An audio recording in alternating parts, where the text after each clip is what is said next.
So I am Todd Hagenbuch. I am the Director and Agriculture Agent. We're now called Specialist, but I still keep the name Agent because that is the historic name, which means I'm the educator for Colorado State University, your Colorado land-grant college here in Routt County. My program area is agriculture, which means all issues of natural resources, horticulture, livestock, range, insects. Those are the things that I do programming on and that are within my purview. But before joining Colorado State University, I ranched with my family out in Pleasant Valley. Fourth generation to ranch out there. My great-grandparents homesteaded in Pleasant Valley in 1898.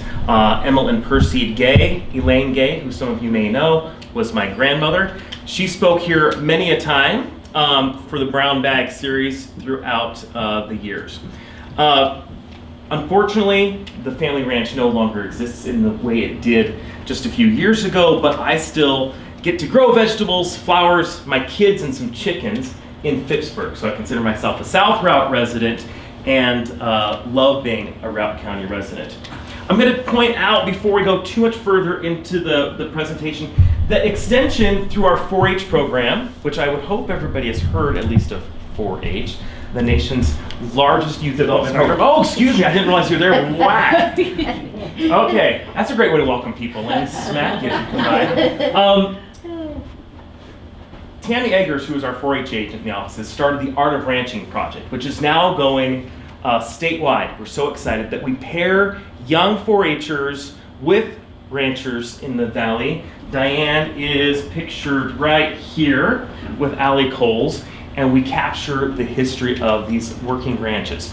Why is that important? First of all, as you all know, because you're here, history is important. If we don't learn from history, we're bound to make crazy mistakes in the future, even sometimes we still do. But we're also losing so much of the knowledge that we had. And so pairing these youth with our long-term ranchers and capturing their stories is super important. I have narratives that our youth have created on a number of ranches. If you're interested, I've got them up here. We've got Zaner's, the Brown Ranch in the Clark area, the Fetcher Ranch in the Clark area, the Gay Ranch, so my family's the place that we still have right below Stagecoach. We've got the Hitchens Ranch, which is Diane's place, the Munger Ranch on Lower Elk, and the Perry Ranch, which is apropos since Chuck will be here next week talking to you all about his place. So participate in this and come up and get some information later about these ranches. Even if that's not particularly what we're going to talk about today, we're going to talk more about agriculture writ large in the Yampa Valley. So my first question for you all is, how do you define a farm? Throw out some definitions you have of a farm. Growing crops, okay. Ranch.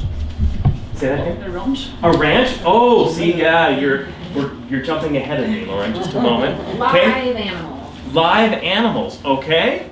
Well then, if that's how you define a farm, how do you define a ranch? Live animals. Live animals! Okay. Hay. Yep. Well, we need to support them.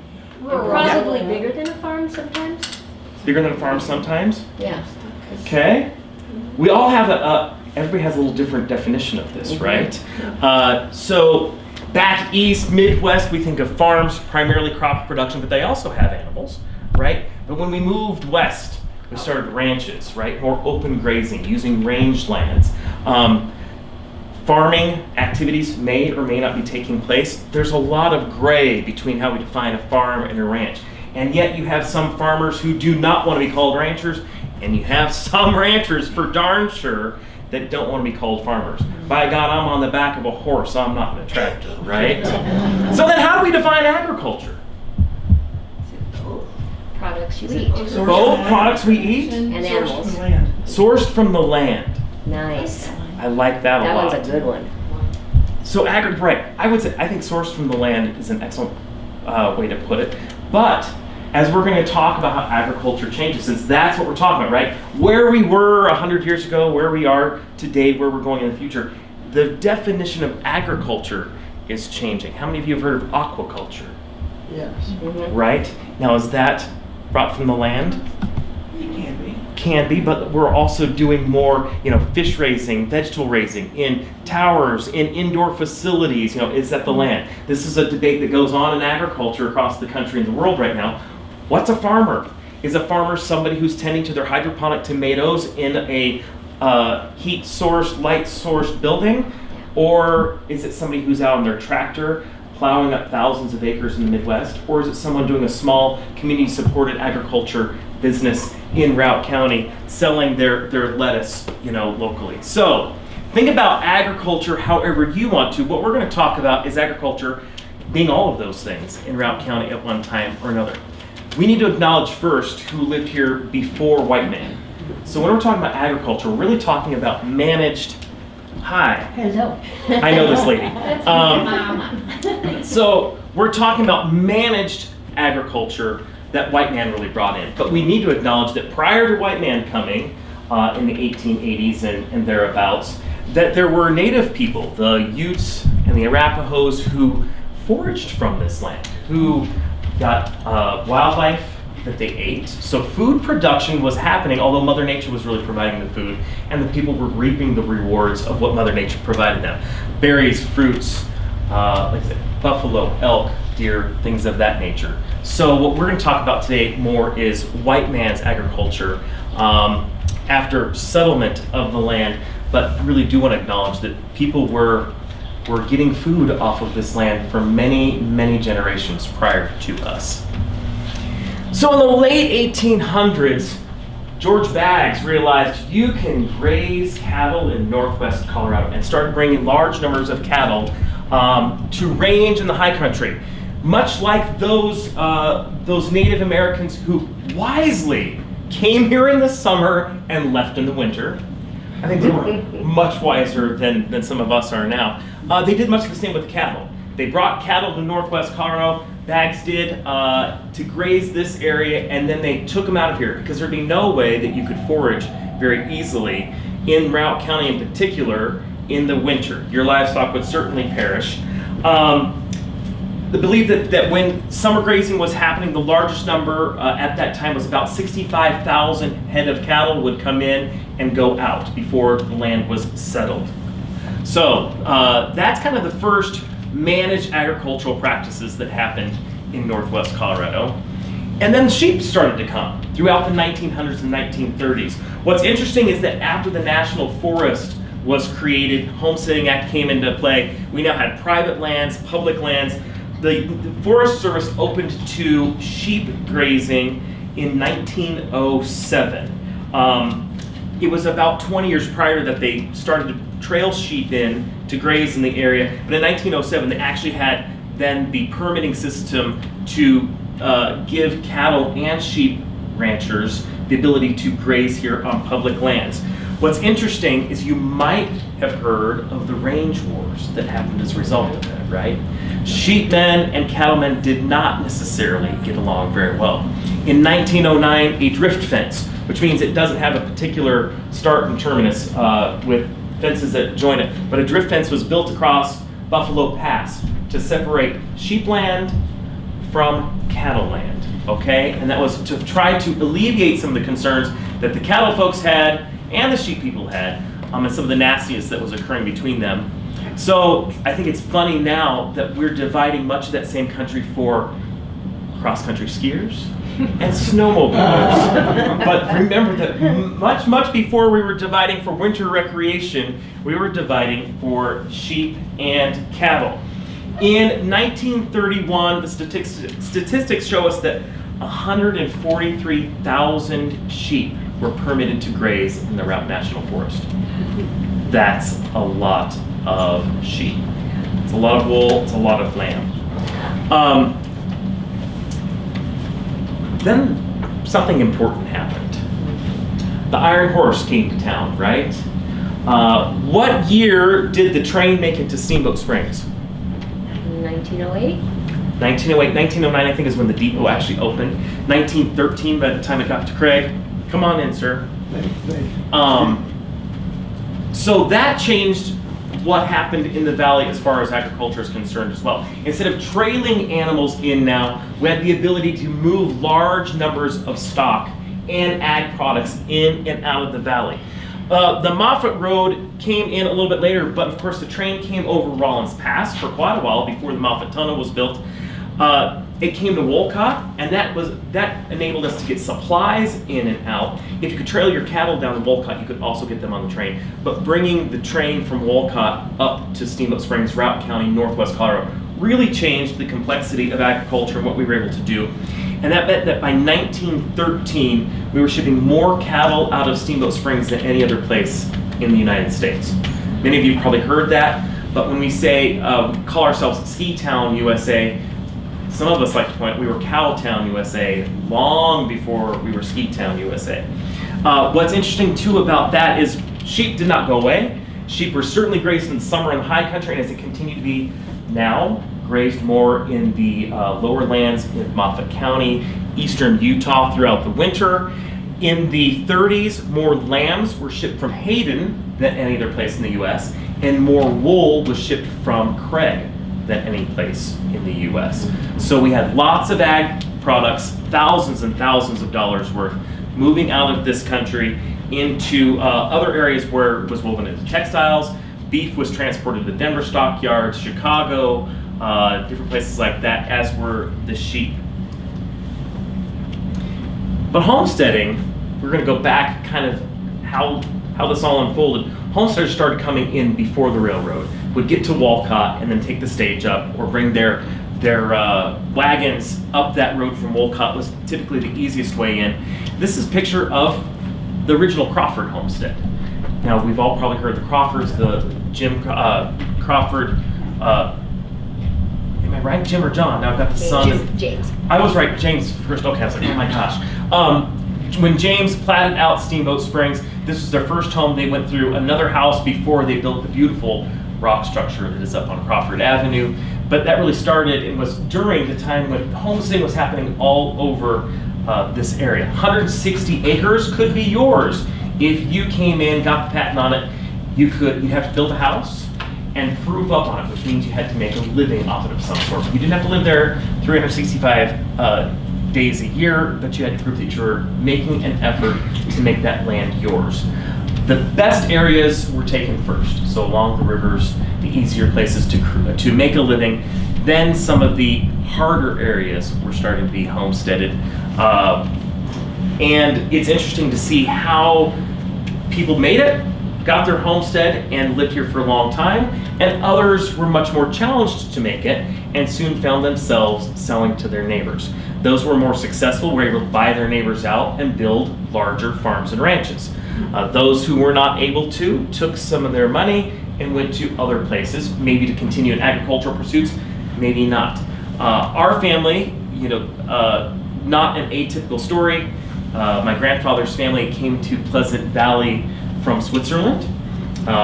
His side from the French side of Switzerland, his wife's side, Percede's side, from the Italian side of Switzerland, and the Pleasant Valley area, so just south of town here, where Lake Catamount is in Pleasant Valley, was settled by a lot of French-Swiss people. What advantage do you think those people had in particular over others that maybe allowed them to survive in Pleasant Valley? They knew how to take care of the cattle and what kind to have during the heavy snowstorms. Absolutely, heavy snow, right? They knew what kind of cattle to have. Structures. Yes, and how to build structures. Steep, pitched roofs were key, right, to their surviving. Much steeper than most of these, although there were some homestead cabins. I remember the old Munson homestead when I was a kid had much of a flat roof like that. But steep pitched roofs that allowed the snow to shed off winter for 6 months of the year. Those people were hardy folks. Came in and many went on, some did not. Some families survived into this time. Also note that there was oftentimes a lot of folks had multiple jobs. Might go to the mines in Leadville during the winter, have somebody else feed your cattle while you went and made some money to try to support your ranching habit. Much like today, so many of us who are ranchers have someone who has a job in town that helps support our ranching habit, right, Diane? Yep. One of the things that really happened with homesteading was irrigation. And how do we take the water that's coming down the river in these creeks and put it to beneficial use. How many of you have been down to the state capitol and seen the beautiful inscription about water that's around the Capitol Rotunda? It starts with, "Here is a land whose history is written in water," or whose story is written in water. Water is absolutely important in the arid mountain west, and the homesteaders absolutely knew that. So through Colorado's prior appropriation doctrine, they were able to put water to use, but it had to be beneficial use. And those who were the first to use it were the ones that had a superior right to use it. So first in time, first in right. So those who got to the creeks and the rivers first and started digging ditches and putting that water to use knew that they'd have something valuable in the future, because as people came along after them, they would still have a superior right to be able to divert water. So this is Pleasant Valley back in the 30s, I believe, is when that picture was taken, 20s or 30s. But it makes us question that. This was when it was irrigated. There aren't too many photos that exist still of what the valley looked like prior to irrigation, but my contention would be that production was much lower, and that the species makeup of the meadows would have been a little different. And one of the questions I have as we move into the future, we're kind of going past, present, future, all here together thinking about this, is how we started to store water in the soils when we started irrigating, and how that changed what the valley looked like very dramatically. We now come over rabbit ears and we expect to see a green valley. That wouldn't have been the case. And before the homesteaders came in and started putting that water to use over the ground. And we've stored now a lot. We store winter water in the form of snow, right? That's our largest reservoir in the mountains of Colorado, is storing it with snow. By freezing it, I guess. Mother Nature freezes it and holds it as snow, excuse me. And then we hold it in the soil now through irrigation practices. And what that also does is it means that all the water that's coming out of these ditches and slowly moving through these soils back to the river, it means we have more water in the river now in the fall. My grandfather talked that when he was a little kid, before there was widespread irrigation, but getting more and more irrigation, they put in the new Upper Pleasant Valley headgate, and he'd go out in the river, and when he was a little kid, his job was to scrub the rocks off to put in the concrete, because there was very little water in the river in the fall. As we started moving that water out into the meadows, slowing it down, we start to return flows, and the river now flows all year long, much as a result of irrigation, which has impacted downstream users, has created riparian areas that look different than they would have pre-homesteading time. And my question is, what's our expectation now? You know, what we think of as natural or not. If irrigation continues to change and we were to go back to times where we weren't irrigating these meadows, how does that change future agriculture? So settlement, again, included irrigation of the valley bottom, but it also included cultivation. We had local food production. We started to grow produce, grain, started to have smaller flocks of animals. Large ranging wasn't as popular because, of course, if you were a homesteader, you didn't want these cattle bands coming through your property. We started putting up fences, which changed wildlife habitat and their migration patterns. And it started to change really the way the valley looked. And then, of course, as I mentioned earlier, building of the Moffett Road really increased opportunities for selling to larger markets. So here's some old photos we've got of, so much of our uplands were covered with sagebrush and looked very different than they do today. We think of those other non-irrigated hay meadows as being the way things always were. There was a lot of sagebrush pulled out of this country. Some of the first people to farm around the 1880s were Diane's ancestors. Hitchin brothers went to Rollins to have to get their equipment to, I knew it was somewhere in Wyoming, to get equipment to start tilling the soil. You'll see this photo again later. This is, if you go out 131 south of town, this would be in the area of, if you were to turn off on 14E, area out there that now is dryland hay and some alfalfa production. That's all grain production. A lot of this land was tilled and put into grain production, which we'll talk a little bit more. Threshing crews were a big thing. Horse-drawn threshing crews. If you got a threshing machine, you couldn't afford to keep it for your own because you didn't have enough grain to support the use of the threshing machine. So threshing machines were used in entire neighborhoods, traveled from small farm to small farm. Threshing crews came through. They bundled the grain, would put it through the thresher to separate the wheat from the chaff. And my grandmother, of course, would have told a story about the threshing crews always knowing who the best cook was. And the crews always looked forward to going to some farms and ranches more than they did others. And the women really tried to outcompete one another for who had the best meal. So not only were the uplands starting to be put into grain production, we were having threshing crews coming through, we also had hay starting to be produced, of course, in the irrigated areas. Dryland hay would not have been a thing back in those days. Grain production would have been happening in those areas. We've got some great photos here I wanted to show you as we're moving through time. A horse-drawn sweep. I believe this is out at Doc Baldwin's place, if I remember correctly when I pulled up these photos. You'd come along, horse-drawn mower would cut the hay, you would rake it into windrows, come along with the sweep, go under the windrow. This is my windrow. You'd bring your horses and your sweep along it. The hay would gather in your sweep, and then you take it over to a stacker. It might be a basket stacker, which has horses pulling these cables that the hay would come up and over into a stack. This is another basket stacker. How many of you remember seeing those around? Okay, a few of you. I don't know of any basket stackers that are still standing in the Yampa Valley. Does anybody else? I don't recollect seeing one.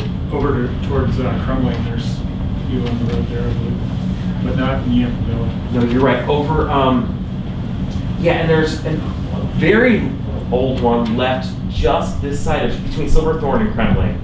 On the left side, not the Pass Creek Ranch, but yeah, good point. There's very few left, but they're almost all falling apart. You wouldn't really know what it was if you didn't really look. So good point. Thank you.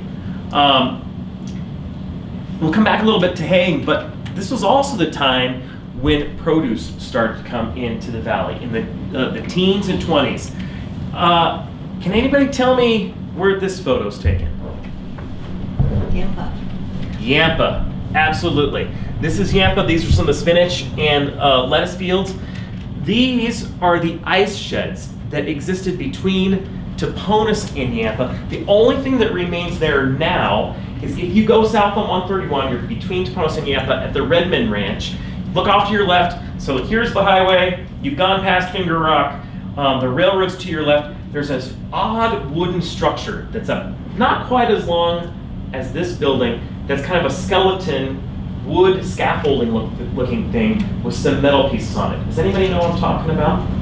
You're nodding your head. Do you know what that was? It was where they loaded the ice on the trains, right? Very good. That was the ice elevator. So if you're sitting in a vehicle that's high enough, you can see that there are two ponds that exist behind that structure that are fairly well rectangular. They would flood those ponds in the winter, cut the ice out, store them in these sheds.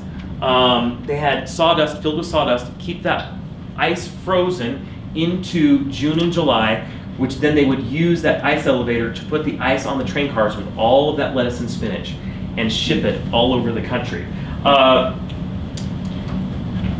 Strawberries. We're coming into Strawberry Park, right? I love, you can't read this, but it says, there are dollars in Routt County strawberries.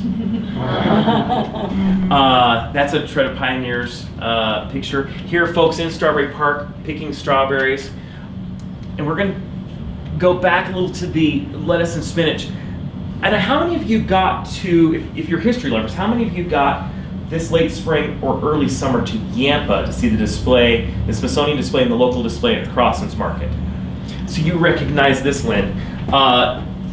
They did a great local display on the spinach and lettuce growing and the ag products that were done in conjunction with the Smithsonian, Traveling Smithsonian exhibit. Crowners and Son, growers of head lettuce, Yampa, Colorado. This is a door off their truck.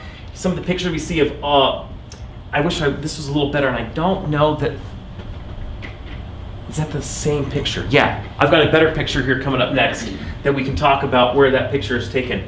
A little hard to see. Vacuum cooled Colorado spinach from Crowner and Sons, Yampa, Colorado, so the 20s. This is a paper that we're going to zoom in on here.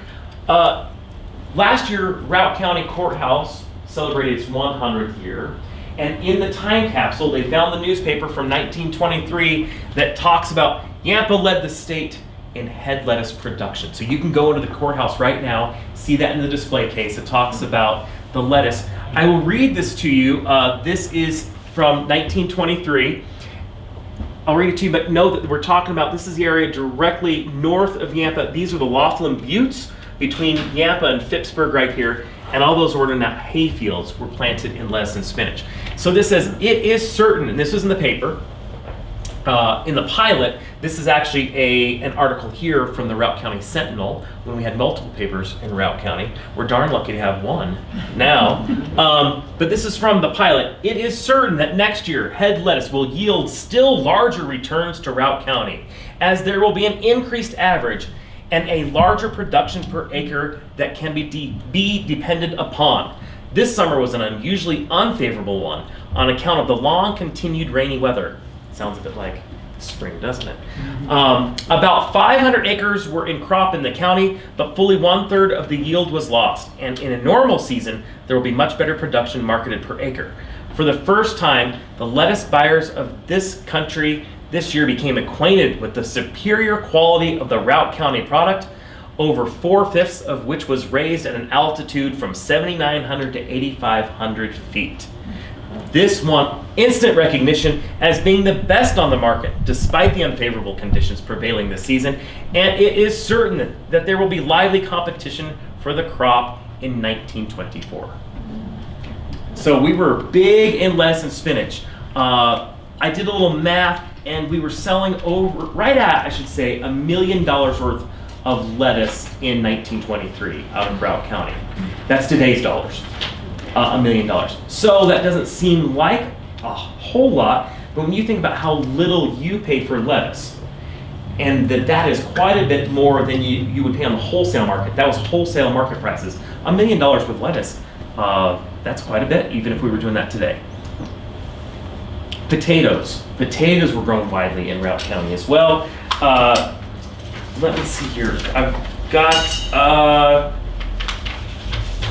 in 1911, the Routt County Produce Association was formed, and South Routt produced 300 sacks that contained 100 pounds each of potatoes, which means we were getting about 7.5 tons per acre out of our potato production.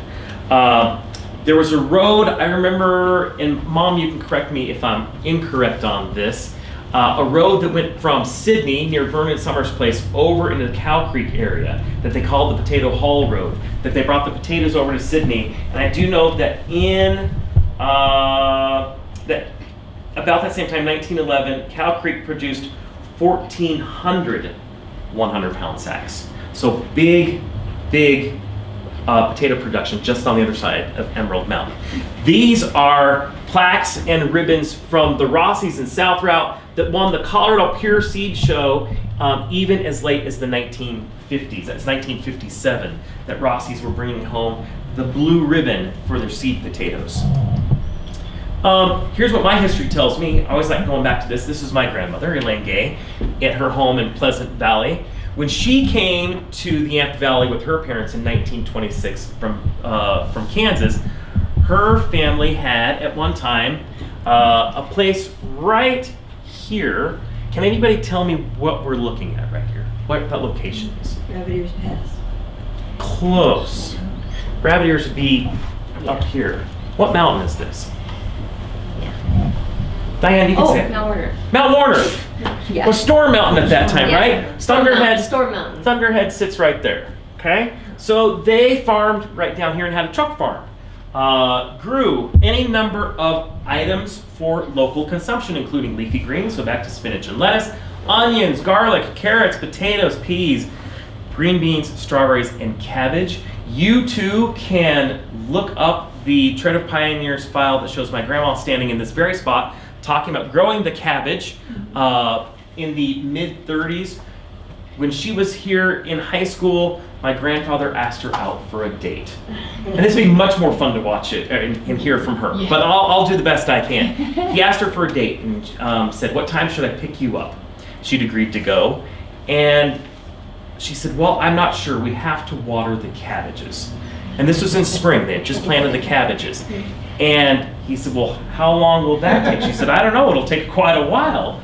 And he said, well, how many do you have? And she said, well, I don't know if we have 1,000 or 1,500 to water. And he about fell over. And it was by hand. They'd go to the creek with a bucket and a ladle and hand water 1,500 cabbages. Now, why did you have to do that? You'd order them by set, which is what we think of as bedding plants today. They'd come in on the train, you'd plant them, and you couldn't furrow irrigate them or flood irrigate them as you could later until they got established, because you'd wash them away. So for the first few weeks until they got established, you had to hand water them. They did it every other night. So they tried to split it up, 750 one night, 750 the next night. They got the cabbages watered, thank God. They went on their date, and I'm here today to tell you it all worked out. And so where did they sell their produce to? If you're just a little truck farmer, where did you sell it to if you were my grandfather Becker back in the 30s? Where did you sell it to? Steamboat. Steamboat. Yeah. He sold to the Safeway store in the 1930s, which was kind of scandalous because people thought the Safeway store was this big corporate giant that was coming in to ruin the local stores, including the Boys Market. I think there were 3 markets at that time. Boys Market, and I can't remember the other one. A little scandalous there. How funny now that we're fighting to keep our Safeway store because it's getting bigger and the big corporate giants are just getting bigger. But we've been shopping at Safeway store since they started purchasing my great-grandfather's produce in the 1930s. All grown here locally. Oh, let's talk about, as we move into the 40s and 50s, livestock. Routt County was known as having some of the best Hereford cattle in the country. Hereford Haven, Carpenter Ranch. Herefords were king in America, and Routt County was at the top of the game in terms of producing the best genetics and the best meat type Herefords in the country. People came from all around to see our Hereford cattle and Routt County horses. The foundation of the quarter horse, the American quarter horse, really lies in part in the Hayden area and also North Routt. This is Quentin Simonton's Starduster. Foaled in 1944, became a world champion, sired any number of foundation animals. Really, if you were interested in the quarter horse history in Routt County, you take some time, go down to the Hayden Heritage Center. They've got a great display on that. The quarter horse industry would not look the same as it does today if it weren't for the breeders in Routt County. So Routt County was really king in agriculture through the 40s and 50s when you looked at both horses and cattle. But dairy wasn't to be left out. We did have any number of dairies in that time. Really from homesteading on through the 60s, most people had some dairy cows. Diane, did you guys have some dairy cows? Not my time, but my dad's. In your dad's time? I know my mom talks about milking the cows all through her time, even through high school. We had some small dairies though too, so every homesteader, most ranches had cows for their own milk production. 5, 6, 7 cows. If you had extra cream, you'd put it in a cream can, take it to the depot, and send it to Denver to have it turned into ice cream, butter, or other dairy products. There were some small dairies typically. Anybody recognize this barn? Katie, you know, okay, what is it? The Arnold barn? That's the Arnold barn. Oh, yeah. Not in that location anymore, but this, of course, is when it was sitting in its original location in the Storm Meadows parking lot. You know, it was there in the corner. Now the parking lot's right here, right? That was moved, of course, right below the Grand. That was a small dairy, one of typically 5 or 6 kind of medium-sized dairies that we had in the area. I think it's interesting to note that we had a powdered malted milk factory in Steamboat Springs at one time that took some of that milk and sent malted milk products out. We also had other businesses that supported agriculture. I don't know if anybody recognized where this is. Here's the Yampa River. We would now think of this as what we called between town and the mountain, but now that it's all grown up, I don't know if it's really between anymore. The Iron Horse, well, now what do we call it? It was the Iron Horse Lodge, now we Now call it the it's the Flour Flour Mill. Mill. That's right. Flour Mill Apartments, which was a hotel, now sits about here.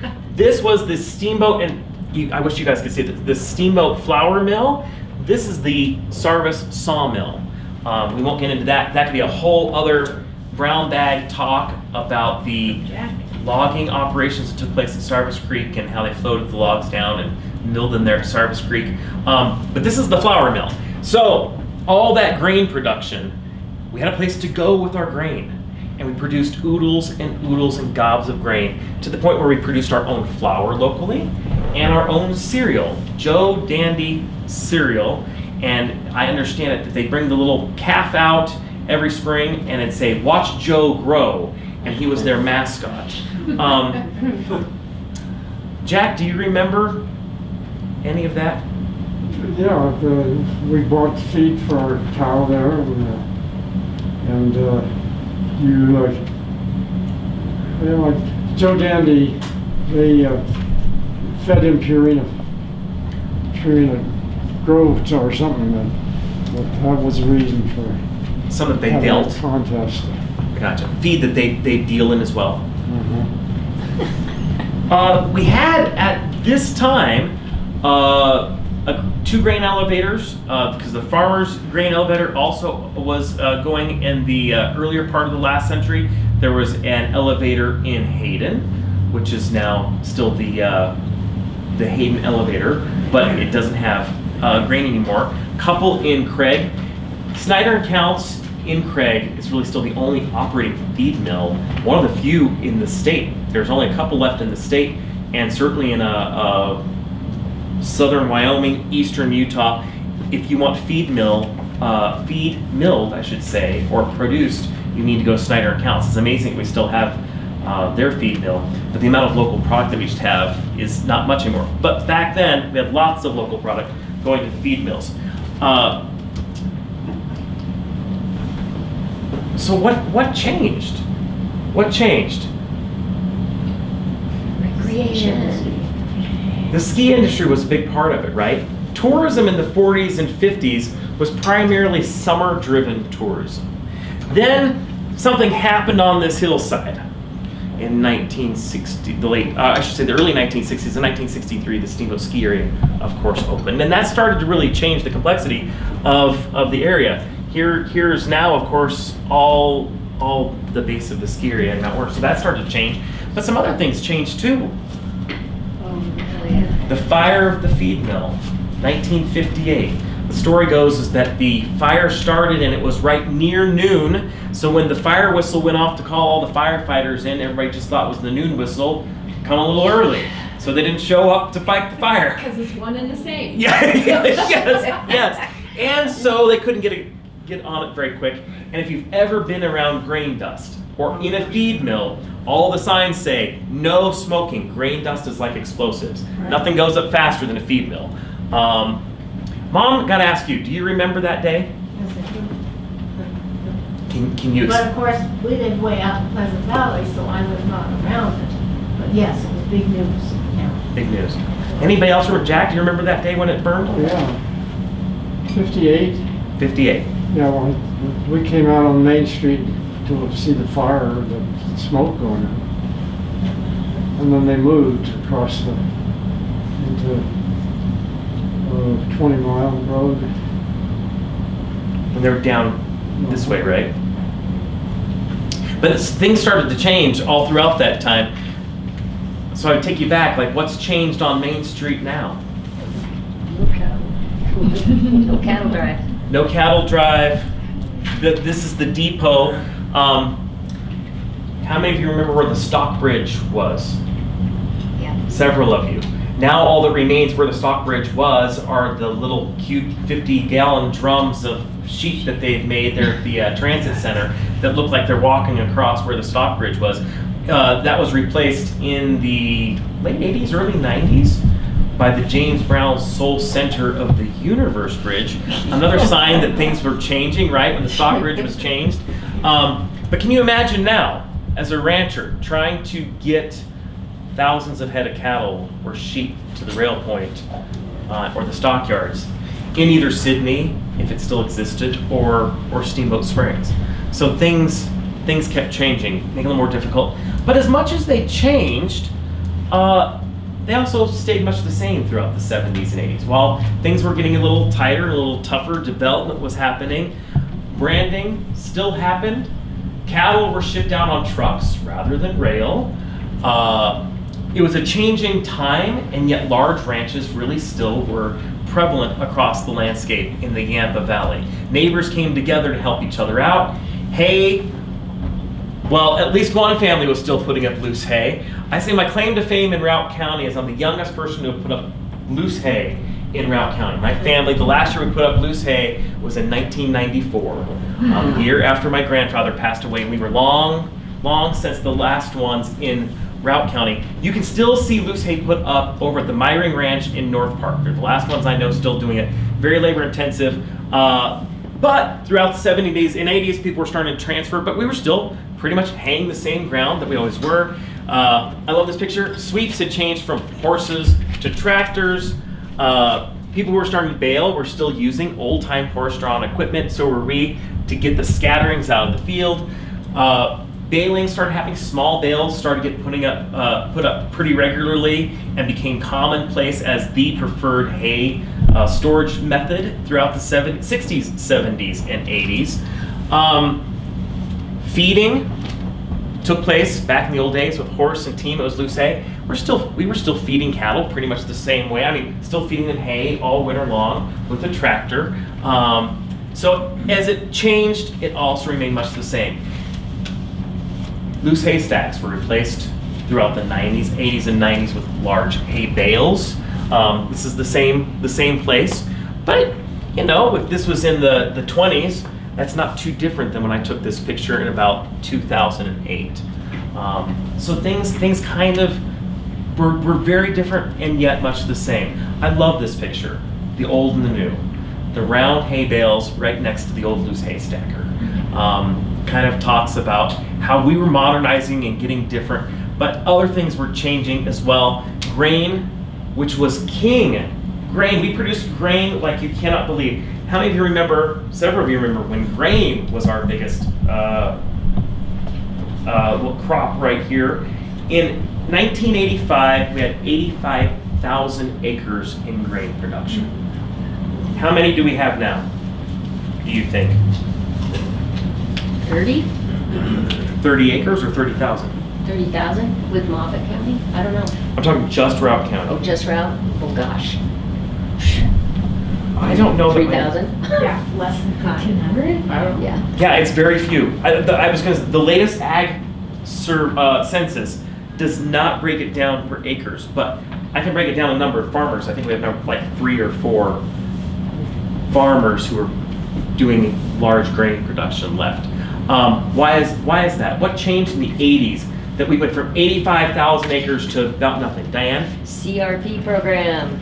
CRP. We had the farm crisis of the 80s, right? The government had to respond. People were going broke. We had a glut of grain. So they introduced the Conservation Reserve Program through the USDA. And Diane, what was the point of CRP? To take grain out of production, so it would raise up the price, and also for natural habitat. Absolutely. And aging farmers looked at it as their government welfare so they could retire, because a lot of them were in their 50s, 60s, and the 80s. And equipment was so expensive, but yet the grain prices went lower. Absolutely. So you got price of production, grain lower. People were getting upside down real quick, weren't they? So Diane said it exceptionally well. And why in Routt County was that program especially successful? Highly erodible land. Highly erodible land. We really shouldn't have ever, probably, I mean, if we were honest with ourselves, ever have torn any of these hillsides out of native grasses and sage, because we had a lot of erosion problems. And we don't have very rich soil. We couldn't compete with the Midwest. We still can't. So most of those acres went into CRP. You now see it in perennial grass cover or alfalfa production. And so it went into dryland hay production. I love these pictures. What else was influencing agriculture? From 1970s through the early 2000s, we were in a very changing demographic in who was moving here, and also what we were doing with land development. Lake Catamount was proposed to be the next big ski area out in Pleasant Valley. Thousands of people were to move in there. Anybody recognize this place?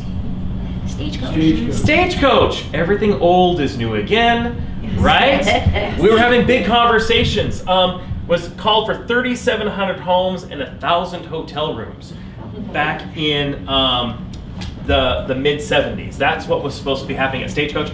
This is an artist rendering long before the reservoir was put in. Of course, that was realized in the late 80s. But that was starting to add pressure to the local ag community.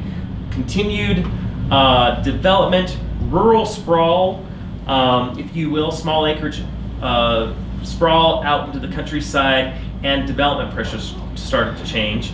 And so my question I ask here of you all is, how does the decisions we made back then impact what agriculture looks like today? And what are the effects of that? We were very good in Routt County throughout the 90s, in particular in early 2000s, of starting to preserve lands with conservation easements and making sure that we weren't developing all of our prime lands. This is the Legacy Ranch, the entrance to the south end of town, city owned, cattle out there. And we really tried to do a very good job of making sure that we preserved ag, our water, some wildlife, and our vistas, so that view over rabbit ears looks pretty much the same as it did back when this photo was taken at the earlier part of the last century. Yes, Lake Catamount is there, but it looks pretty much the same. When you really think about it though, it's a very different place than it used to be from an agricultural perspective. I know my uncle always said that at one time there were 44 active cattle ranches, people who were making their living ranching between Pleasant Valley and Steamboat Springs. Making their living with cows and calves that were there all the time, had full-time cow herds. How many active ranches that people are making their living off of cattle and full-time cow herds exist between Pleasant Valley and Steamboat now? I can think of zero. Zero. So while it looks the same, it's very, very different. So here's the photo I showed you earlier of that area, kind of 14E, 14C. Lake Catamount is just over the hill here, all that grain. This is a photo I snapped this morning on my way in. Grass that isn't being hayed or consumed. 1, 2, 3, 4, 5, 6 different houses there. What was producing a lot of dollars per acre in agricultural terms 100 years ago, rather than 100 years ago, is producing very little now. So that changes the economy of the place. So then I come back to this original question is, how do we define a farm? How do we define a ranch? How do we define agriculture? I will tell you that if we go back to these places, any number of these small acreages are still putting up some hay. Maybe this just hasn't been put up yet. There are other places around this area that are putting up hay. They get agricultural tax status through the county assessor's office because they put up an agricultural product that they sell. But does that change then how we define a farm or a ranch or agriculture? If we're not making our living off of it anymore, how has it changed how agriculture worked in the past versus the present and the future? If agriculture in the past was a way of making a living, there aren't too many of us left in Routt County anymore making a living through agricultural means. But it is interesting to see as we're moving into the future what a farm looks like today. This is the Mountain Bluebird Farm. This is a small acreage just outside of, actually right in the edge of Hayden. I think it might be in the city limits. This is just the east side of Hayden. The Haven sits right over, well, that's the Haven right there. They're doing local produce right now, growing it, selling it at the farmer's market, selling it at the Ag Alliance, doing community-supported agriculture. So we've got produce production by a number of these places, again, in the Yampa Valley. Here's what farming, interesting, this is a picture that was taken several years ago. One of our last farms near Hayden, putting up grain production, but also the sign saying, coming soon, commercial development. That's something that's gonna continue to happen. So I ask you today then, as we define what's a ranch today? This is on County Road 14. This is Jim and Judy Kendall's place. Now, Jim has worked for years at the ski area, now does excavation, but they have a full-time cow herd. Jim has about a dozen cows that he calves every year. He puts up hay. They've got 35 acres. Is that a ranch? Very different than what we defined, though, as a ranch even 30 years ago. How about this? Maybe you can't see that.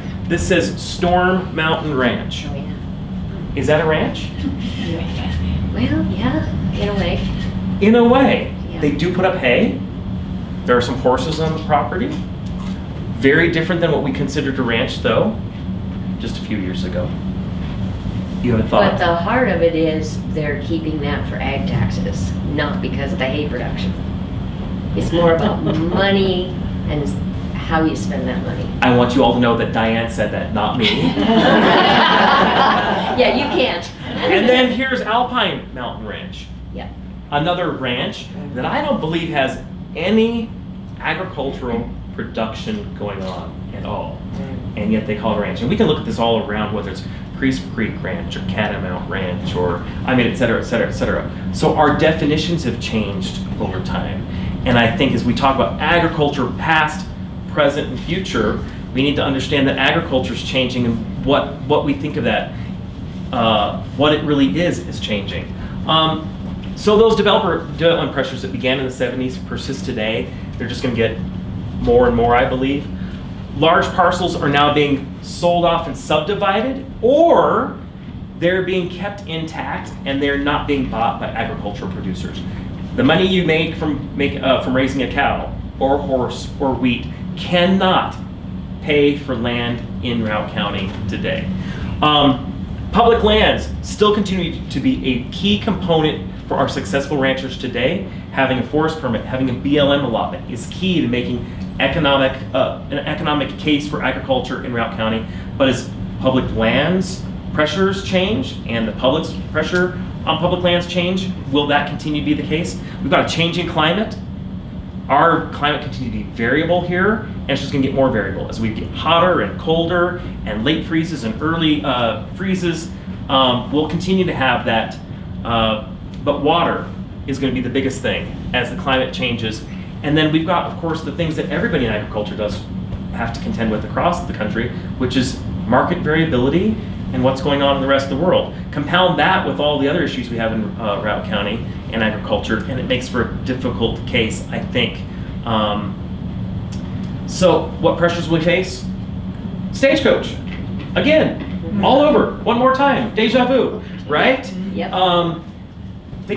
When I think about how many ranches there were between here and Pleasant Valley, at least when you got above Stagecoach, you got in a ranch. But now Stetsons are gone and Crawfords are gone, all in the last 5 years in this neighborhood. The ranch is up Morrison Creek. There aren't any real full-time Morrison Creek ranches anymore where people are raising cattle for a living. You really got to get into South Route. You've got to get to 131 south of Oak Creek before you find that anymore. So I don't know how that changes. And here's just kind of a little example as we end up here. This is a picture of the Sherrod Ranch, 1949, Lower Elk River. And there's a picture of the Sherrod Ranch today. That is the picture in the Routt County Fair book that just came out. I encourage you all to pick up your copy of the Fair book and come to the fair in 2 weeks. But sold $24 million. That's the ad in the Fair book. And it won't be subdivided, that's a good thing, but it's somebody with a different vision. It won't be a cattle ranch. Maybe cattle will be run on it by local ranchers who'll be able to lease it, put up the hay, but it will be somebody who is looking at it for its not its agricultural value, but its recreational value. And that continues to change the face of agriculture and will as we move into the forward. So I leave you with this. This was the sign that hung outside of my grandparents' ranch as you left. Oh, did I hit that? It says, "Hurry back. May you always ride a good horse and eat good beef." That is my wish for you all as you think about agriculture moving into the future. Continue to support your local farmers and ranchers, whatever that looks like, whether it's the local CSA producer or the Snowden family coming back and trying to sell their local meat. exciting news today. The Ag Alliance, which is located just a block that way, is moving today to their new location. You can go purchase local produce and local products at their new location over on 10th soon. But thank you for your interest in agriculture, and we continue to have a story. And while it changes, we appreciate your support of it. And another huge pressure that's for the future, wolves. Wolves, Yeah, predation, that's gonna change it too. and mountain lions, and I mean, there's more ballot issues. Oh, yes. Questions, conversation. I've taken up a lot of time. Yes, sir. I just had a question about the history of agriculture in the Midwest, which in the 40s and 50s and widespread application of nitrogen-based industrial fertilizer. Does that not play the same role here around county? So, oh boy. I could do a whole other extension talk about fertilizer. I'll tell you something that has happened. This is a huge change in agriculture. It was when we had full-time cattle herds here, we gathered that grass, we fed out over those meadows, and we returned the organic matter, seeds, and nitrogen back to the soil. So we didn't need fertilizers. Now, all of those same places between here and Pleasant Valley are all just taking the hay and shipping the hay off because we're not feeding it back on the ground. So what does that mean? That our use of commercial fertilizer has increased dramatically over the last couple of decades. And then what does that mean for the rest of the environment? I mean, we're actually doing some studies in South Route looking at application timing of, of fertilizer, because we're still wild flood irrigating, and we're finding out some really interesting things that we are not contributing much at all to pollution in the river, but by making a couple little changes in application of fertilizers, we can actually reduce that to about nothing. So, it's a big issue. Thank you for bringing that up. Yes, sir. At the beginning, when we were defining agriculture, we said things like food or living animals or like production from the land. And then I feel like we made a very quick shift to say that Native Americans did foraging rather than agriculture. But like in that definition of agriculture, it wasn't clear to me like what the difference was. So I'm wondering if you could kind of draw out your definition a little bit more on why Native Americans did not practice agriculture, whereas the white man did. I would say there's managing the land for food production versus using what Mother Nature provides for you, basically.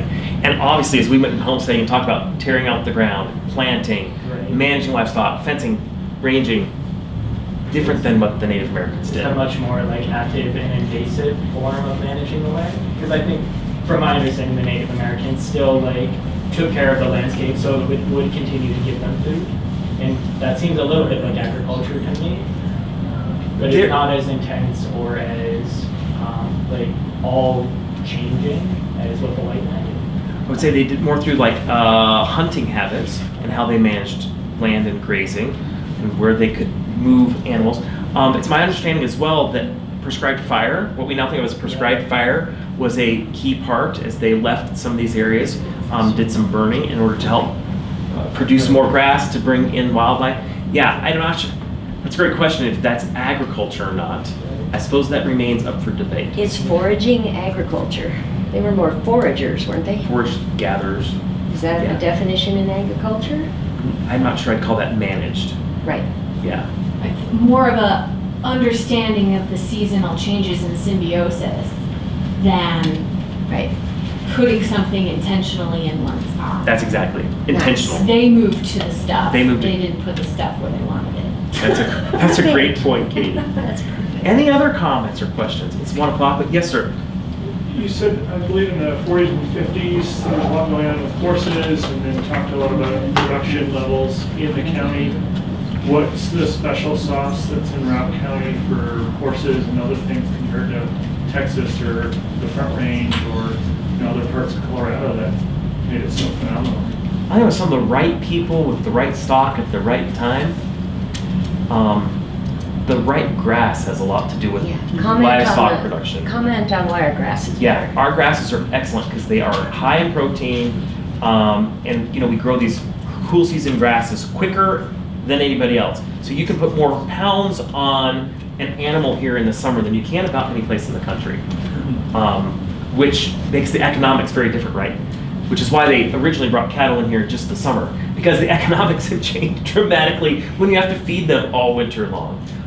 Which is interesting that we've kind of come back to that. So many ranchers now have their cattle here, they calve them out, have them here, and then they move them somewhere else over the winter, which again has effects on the meadows, but also reduces the amount of output you have in terms of dollars for those 4 months, 5 months. And how many cuttings do they typically get? Oh, I love that. So many people ask that. You get one cutting of grass hay, and we like to joke that you get 1.5 of alfalfa. That second one, you kind of cherry pick. You go around and you might get a little bit here and there. Thank you, Katie. Great question. That changed the economics too, right? Very much. Any place you have winter 6 months out of the year, kind of makes it a more difficult economic situation. And because of the 6 months out of the year this winter, I think our small farms have evolved into localized container farming instead of in the ground. Hoop houses, Season pots. extension. Season Hugely. extension has changed our farming. Hugely. The one thing we do have going for us though, is that as variable as our climate is, it's not nearly as variable as so many other places. We don't get big blizzards like you do on the Eastern Plains that come in and wipe out your herd. We've got hellacious winters, but you can count on it, and you can plan on it, and you know exactly what's gonna happen, and you've prepared for it. And we've also got then fairly reliable water. The Zirkles is one of the most reliable places in the state for consistency in water. So you can make plans here and ride out the waves a lot easier than you can in places where the waves are much bigger. I don't want to keep you all. So if you have any other questions and you want to hang out, please do so. But otherwise, go enjoy a gorgeous Friday afternoon and a wonderful weekend because summer is fleeting. If you do want information on these local ranches, please come up and get it. And again, I will see you week after next at the Routt County Fair in Hayden. Okay? And Elaine Day was the queen.